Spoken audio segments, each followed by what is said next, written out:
ते म्हणजे मुंबईची मोकळी मैदानं, मुंबईचे प्लेग्राऊंड्स, मुंबईचे रेक्रिएशन ग्राउंड्स हे ग्राउंड्सच राहिले पाहिजेत, मैदानच राहिली पाहिजेत. त्याच्यावर आपल्याला कॉन्क्रीट तिथे कुठे टाकायचं नाहीये हे ठरवायला आपण इथे आलेलो आहोत.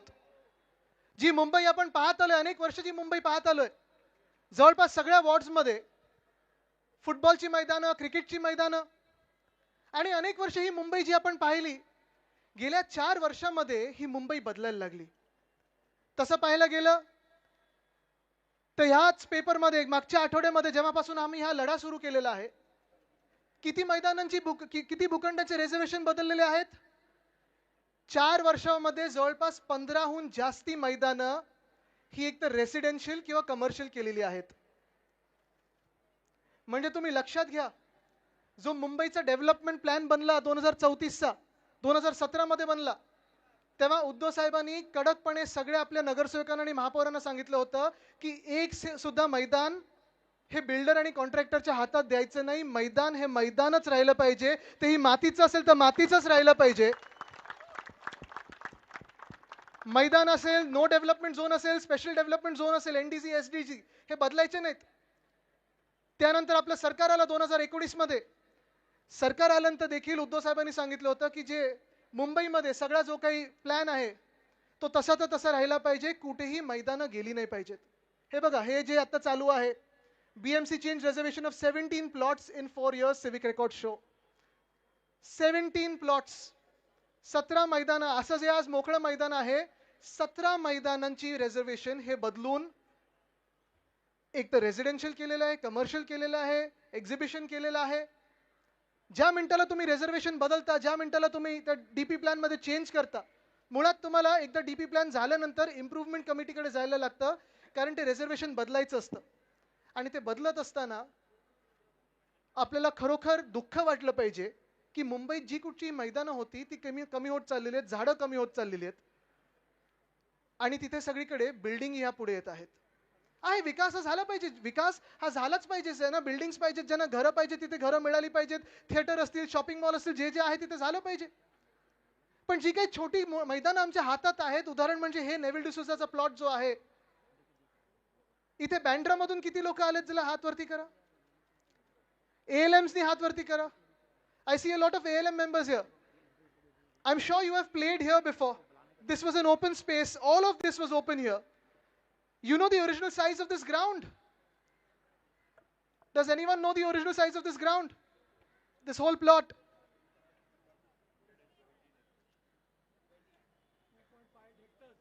Can someone tell me? 2.58 hectares, which is almost 6 acres. म्हणजे 6 एकरवर हा सगळा प्लॉट पसरला होता. हे इथे ट्रान्झिट कॅम्प असेल, बाजूला जी झोपडपट्टी होती, हे जे इथे एक्झिबिशन सेंटर आलेलं आहे, हे सगळं खरं तर हे मोकळं मैदान होतं. This was suppose to be a playground.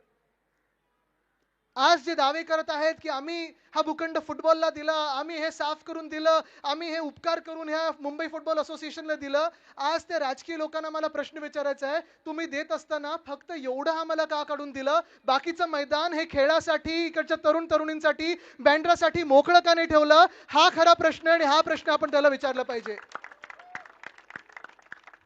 मला सांगितलं इकडच्या कुठच्या तरी बिल्डिंग मधून बघतायत, बोलतायत, लक्ष आहे, जसं बँड्राच्या सगळ्या प्लॉट्सवर लक्ष असतं,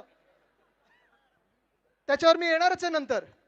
पण जे मी सांगितलं ना की ही लढाई जी आहे ती आज सुरुवात केलेली आहे. ह्याच्याहून फार मोठा मुंबईकर वर्ग हा रस्त्यावर उतरून आपल्या मोकळ्या मैदानांसाठी लढणार आहे.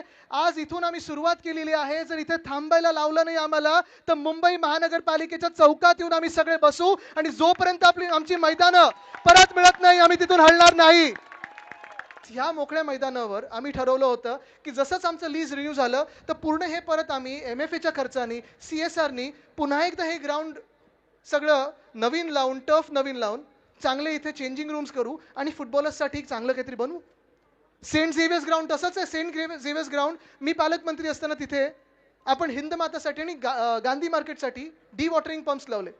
तो संप आता बदलत होतो आपण, पण दुर्दैव असं आहे, मी जे फॉलोअप करतोय BMC बरोबर, BMCनी अंधेरी स्पोर्ट्स कॉम्प्लेक्स ते घेऊन टाकलेलं आहे. सेंट झेवियर्स ग्राउंड ते देखील त्याला तयार नाही आहे. आम्ही तिथे लढा चालू आहे आमचं त्यांच्याबरोबर बोलणं चालू आहे. पण तिथे देखील दुर्दैवाने आम्ही राजकीय करत नाही, पण भाजपचेच आमदार नडतायत आणि तिकडचं ग्राउंड देखील घेऊन कुठच्या तरी संस्थेला देण्याचं पाहत आहेत.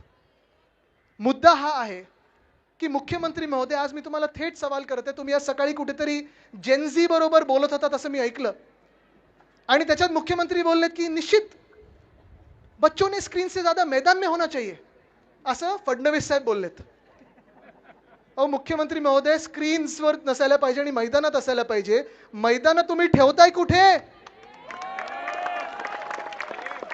ही मागची एसआरए तुमच्या मित्राच्या घशात टाकलेली आहे.